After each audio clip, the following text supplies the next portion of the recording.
Everyone, बहुत time के बाद आज मैं कुकिंग वीडियो दोबारा से शूट कर रही हूँ। आज हम बनाएंगे गजरेला। गाजर्स को जो है धो के बस अब इसको पहले पील करेंगे और फिर उसके बाद कद्दूकस, फिर आगे का प्रोसीजर मैं आपके साथ शेयर करूँगी। यहाँ पे मैंने 4 किलो के करीब गाजर ली है। उसे वॉश करके अच्छे से पील करके यहाँ पे कद्दूकस कर लिया मैंने।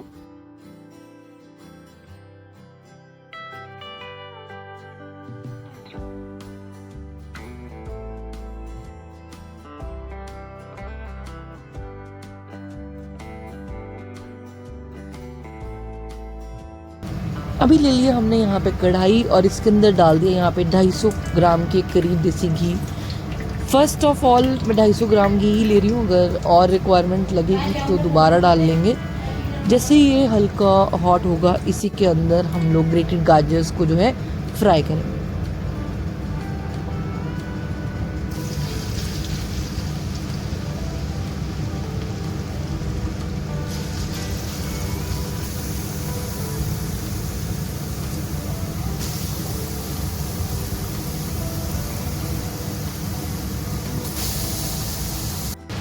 चलिए अभी बारी है हमें इसको मिक्स करने की। और आपको लग रहा होगा कि ये मैं कैसे कड़छी चला रही हूँ। एक्चुअल में मेरे एक हाथ में स्पैटला था और एक हाथ में जो है फ़ोन से मैं शूट कर रही थी। ट्राइपॉड का आज मैं इस्तेमाल नहीं कर रही थी just because of my laziness तो इस वजह से जो है आपको ऐसे दिख रहा है। चलिए तो इसको अच्छे से मिक्स कर लेते हैं। जैसे जैसे आप इसको मिक्स करेंगे वैसे वैसे इसका वॉल्यूम जो है वो धीरे धीरे कम होता रहेगा। और ध्यान दीजिएगा कि हम इसे लो मीडियम फ्लेम पे ही जो है फ्राई करेंगे, बहुत ज़्यादा हाई फ्लेम नहीं देना है।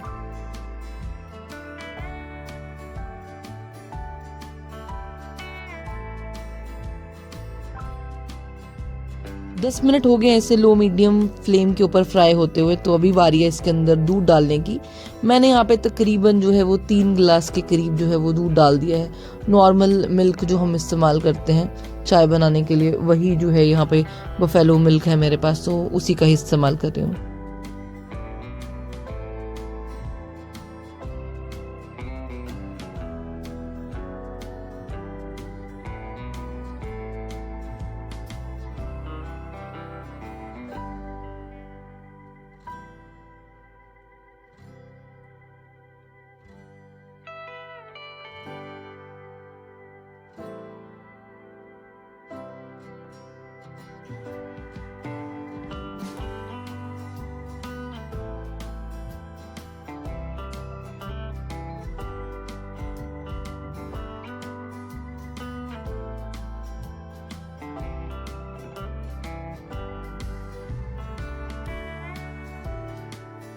अभी बारी है यहाँ पे ग्रीन कार्डमम डालने की। मैंने यहाँ पे 1 स्पैटला के करीब जो है यहाँ पे ग्रीन कार्डमम का इस्तेमाल कर दिया था। और आप चाहे तो 2 से 4 टेबल स्पून मेयर करके भी यहाँ पे डाल सकते हैं। साबुत कार्डमम को भी, अगर आपके पास साबुत कार्डमम है तो ग्रीन कार्डमम की बात कर रही हूँ, तो उसको आप ब्रेक करके उसको पीस करके तब भी इस्तेमाल कर सकते हैं। एक अच्छा टेस्ट और फ्रेग्रेंस गाजर के हलवे में, आप गाजर पाक भी बोल सकते हैं बेसिकली, तो हमारे घर में तो हम गजरेला ही बोलते हैं और बहुत ही अच्छा टेस्ट देता है।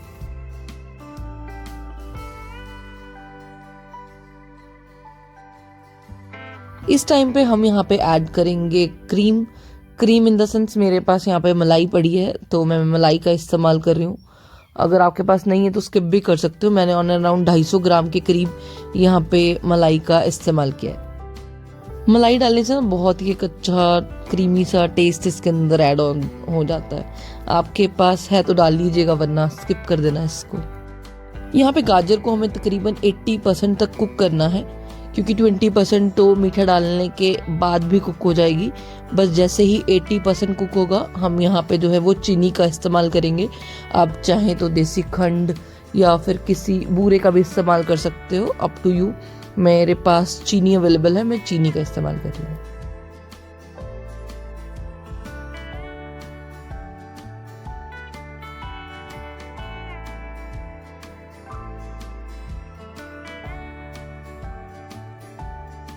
जैसे जैसे हम इसे फ्राई करते हैं इसका कलर जो है वो अपने आप चेंज होता है और आप देखेंगे कि अभी आपकी गाजर जो है वो मैश होने लगी है, स्मूथ होने लगी है। जैसे जैसे आप स्पैटुला को उससे जो है वो दबाएंगे, प्रेस करेंगे, वैसे वैसे ये प्रेस होने लगेगी। तो वहाँ से भी आप आइडिया लगा सकते हैं कि आपकी गाजर कुक हो रही है। अभी बारी है यहाँ पे मीठा ऐड करने की। मैंने यहाँ पे 2.5 कटोरी के करीब जो है वो मीठा लिया है। ध्यान रखिएगा, आप मीठे को ऊपर नीचे कर सकते हो अपने अकॉर्डिंग, बट क्योंकि यहाँ पे मैं मिल्क पाउडर का भी इस्तेमाल करूँ, उसके अंदर भी मीठा होता है, तो उसके अकॉर्डिंग आप एडजस्ट कर लेना। ये जो रेशो मैंने आपको बताई है ये 4 किलो गाजर के हिसाब से है। अगर आप कम ज़्यादा बना रहे हैं उसके अकॉर्डिंग आप एडजस्ट कर लेना। जैसे जैसे हम मीठे को इसमें मिक्स करेंगे वैसे ही चीनी, बूरा जो भी आप डालोगे वो अपना पानी रिलीज़ करता है। हम इसे लो मीडियम फ्लेम पे ही पकाएंगे और धीरे धीरे मैश करेंगे गाजर को। और देखिएगा कि 20% जो रिमेनिंग गाजर रह गई इसी के अंदर ही कुक हो जाएगी। सी कैसे इसने मीठे ने अपना पानी छोड़ दिया अभी यहाँ पे। बस अब इस मीठे के अंदर जो 20% रह गई है उसको भी कुक कर लेंगे।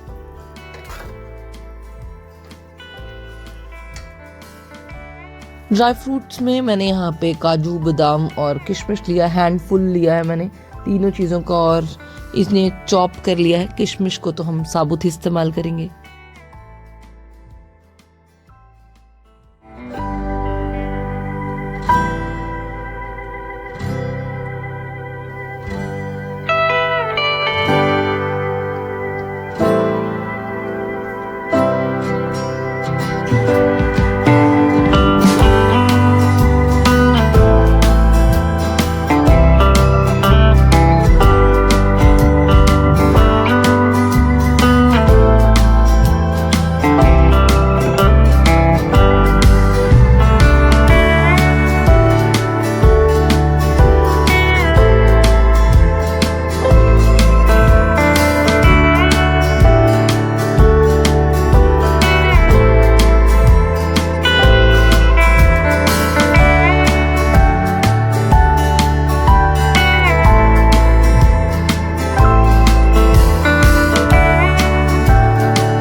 दस मिनट हो गए इसे कुक होते हुए। अभी बारी है यहाँ पे ड्राई फ्रूट्स ऐड ऑन करने की, तो 5% ही और कुक होना बाकी है।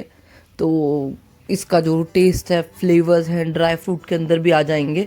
अगर आप बाद में डालेंगे तो अलग अलग से लगेंगे, तो इट्स बेटर कि आप इसके साथ ही इसको 5% जो है कुक करें 5 मिनट के लिए। आप चाहे तो इसको हल्का सा रोस्ट भी कर सकते हैं ऑयल के अंदर और फिर इसको यहाँ पे डाल सकते हैं। ऑयल से मतलब मेरा देसी घी से है एक्चुअल में, तो उसी के अंदर ही इसको रोस्ट करके ऐड ऑन करिएगा। अभी बारी है यहाँ पे मिल्क पाउडर ऐड ऑन करने की। तो नेस्ले एवरीडे का मिल्क पाउडर जो है हम लोग यहाँ पे ले रहे हैं, तकरीबन आधा किलो के करीब हम यहाँ पे इसके अंदर डाल देंगे। जितना ज़्यादा आप मिल्क पाउडर का इस्तेमाल करेंगे उसी के अकॉर्डिंग आपका शुगर का रेशो भी चेंज होगा, तो ध्यान रखिएगा, उसी के अकॉर्डिंग लीजिएगा। अगर आप कटोरी से मेजर कर रहे हैं तो मैंने यहाँ पे 4 कटोरी के करीब जो है यहाँ पे मिल्क पाउडर का इस्तेमाल कर दिया था।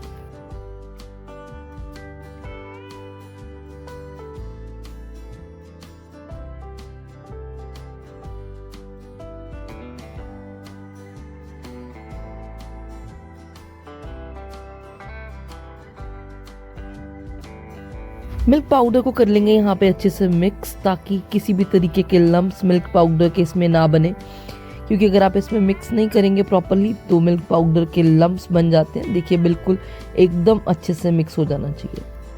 मिल्क पाउडर ऐड करने के बाद इसे और 5 मिनट के लिए पका लेंगे लो मीडियम फ्लेम के ऊपर ही। 5 मिनट हो गए हैं दोस्तों और ये एकदम प्रॉपरली बन के रेडी हो गया है। और अभी हम गैस के फ्लेम को कर देंगे ऑफ और अब इसे करेंगे सर्व।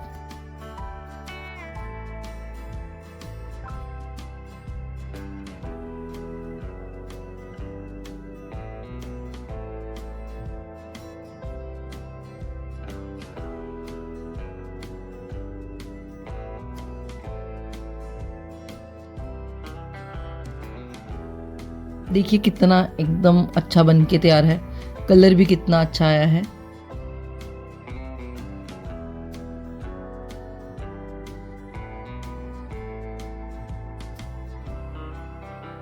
आप भी ट्राई करिएगा ये रेसिपी और बताइएगा कैसी लगी आपको गजरेले की रेसिपी। Thank you so much for watching guys, love you all, bye bye, take care.